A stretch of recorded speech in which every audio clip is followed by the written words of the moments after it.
सच्चिदानन्दरूपाय विश्वोपत्यादिहेतवे तापत्रयविनाशाय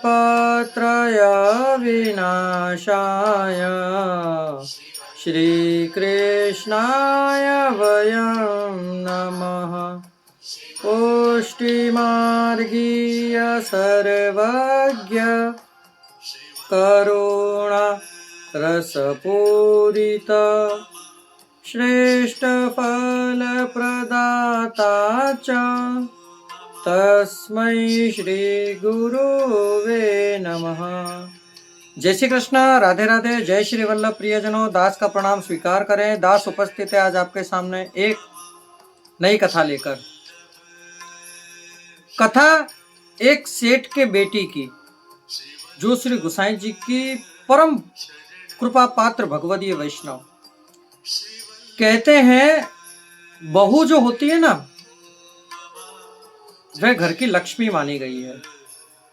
और जब बहू के संकल्प मात्र से पूरा घर जब वैष्णव बन जाए तो वो दृश्य कैसा होगा कि एक बहू के आने से और पूरा घर भगवत भक्ति में लीन हो जाए, वो भी ऐसे राज्य में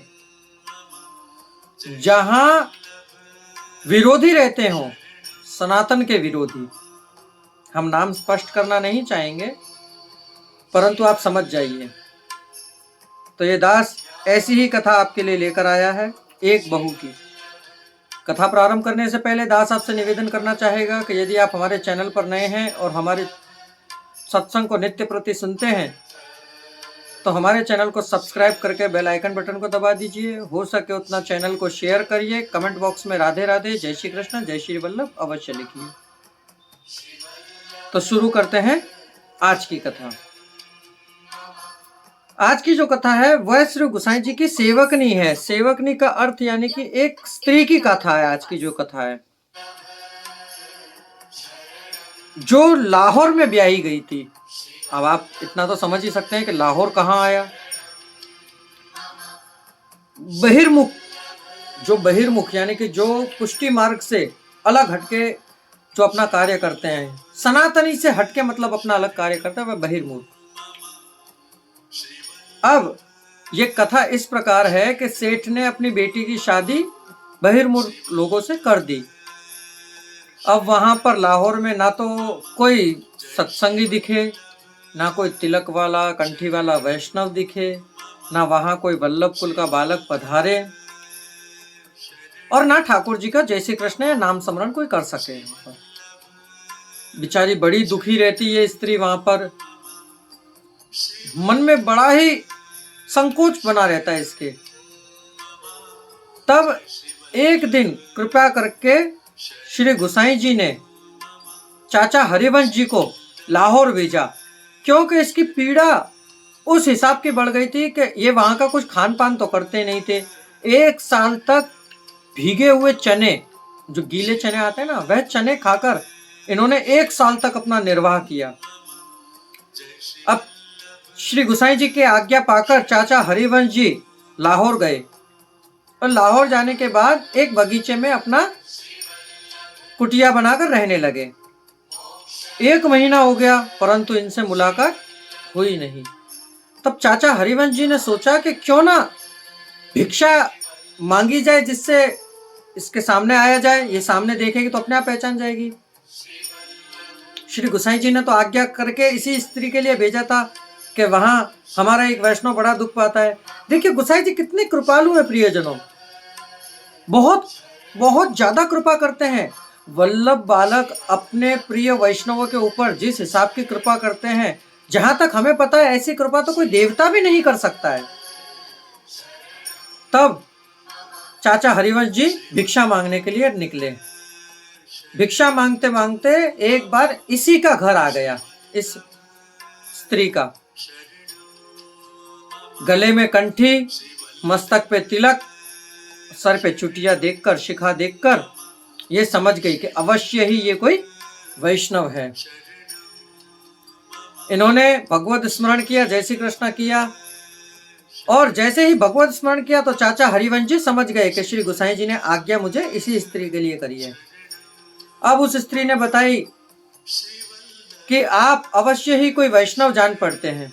उन्होंने कही हाँ, हमें श्री गोसाई जी ने आज्ञा करी है आपका उद्धार करने के लिए। तब इन्होंने बताया कि हमारे यहाँ पर सब बहिर्मुख है और कोई भी धर्म को मानता नहीं है, ना कुछ मानता है, अधर्म करते हैं और सब चीजों का सेवन करते हैं, मांस भक्षण करते हैं। मैं 1 साल से चने खाकर जी रही हूं। बहुत रोई। तब चाचा हरिवंश जी ने कही चिंता ना करो, जैसा मैं कहता हूं ऐसा करो। वैष्णव की वह लड़की जो थी उसने भी कहा ठीक है, आप जैसी आज्ञा करें। तो क्या तुम एक काम करो, अपने पति को विष पिला दो। उस स्त्री ने भी ऐसा ही किया, अपने पति को विष पिला दिया, जिससे उसका पति मृत्यु को प्राप्त हुआ। अब तो घर में मातम सा छा गया, सभी लोग रोए बुरी तरह से। तब जो ये वैष्णव की लड़की, ये जो स्त्री थी, इसने कही कि मुझे स्वप्न में दर्शन आया है कि अपने यहाँ पास में जो बगीचा है वहां पर एक संत रहते हैं, एक वैष्णव रहते हैं, इन्हें उनके पास ले चलो तो वह इन्हें जीवित कर सकते हैं। सबने ऐसा ही किया। उस स्त्री के पति को मृतक अवस्था में लेकर और सब वहां पहुंचे और चाचा हरिवंश जी के पास बैठे, बड़े हाथ जोड़कर विनती करने लगे कि इन्हें आप कुछ भी करके जिंदा करिए। तब चाचा हरिवंश जी ने कही जिंदा तो मैं कर दूं, परंतु आप सभी को एक संकल्प करना होगा। बोले क्या संकल्प करना होगा? कि आप सबको भगवत पथ पर चलना होगा, भगवत मार्ग में चलना होगा, सबको वैष्णव बनना होगा। सबने इनकी बात स्वीकार कर ली। चाचा हरिवंश जी ने चरणामृत का रज लेकर और यमुना जी में मिलाकर और उसके मुख में जैसे ही डाला, ऐसे ही वह पुरुष जीवित हो गया। ऐसे ही मातम का जो समय था खुशियों में परिवर्तित हो गया। चाचा हरिवंश जी का ये चमत्कार देखकर वह सब लोग बोले कि आप अवश्य ही कोई महान पुरुष हैं, महान संत हैं, कृपया कर हमें नाम निवेदन कराइए। उस समय पर श्री गोसाई जी की आज्ञा थी कि चाचा हरिवंश जी नाम करा सकते थे, दामोदर दास हरसाने जी भी नाम पमा सकते थे। तो चाचा हरिवंश जी ने सबसे आज्ञा करी कि जाओ तुम सब जने नहाकर आओ और कोरे वस्त्र पहनकर आना। सबने कोरे वस्त्र पहने और सब जने आए कोरे वस्त्र पहनकर, और चाचा ने इन सबको नाम निवेदन कराया।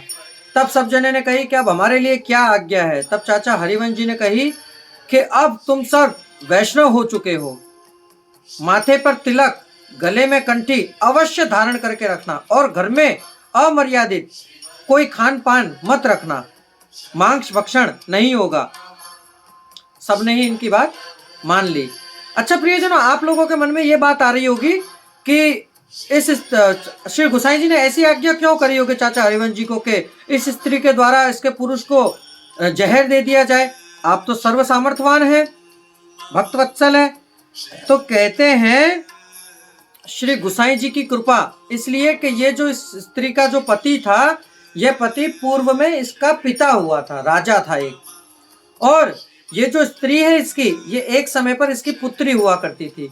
तो राजा जैसे ही पुत्री होने के बाद उसको विष देकर मार देता कि पुत्री हुई है तो इसके लिए, इसका विवाह करने के लिए हमें धन की आवश्यकता होगी और सबके पास जाकर भिक्षा मांगनी पड़ेगी हमें, तो उसके कारण से ये इसे दे देते। पूर्व के पापों को धोने के लिए इस जन्म में वह राजा इसका पति बना और जो पुत्री बनती थी वह इसकी पत्नी बनी। इस कारणवश चाचा हरिवंश जी ने उनके हाथों से उन्हें विष दिलवाया। तो प्रियजनों, ये सेठ की जो लड़की थी श्री गोसाई जी की ऐसी कृपा पात्र भगवती थी कि इसके वहां जाने से लाहौर में इसके कुटुंबों ने, सारे के सारे कुटुंबों का इसने उद्धार कर दिया।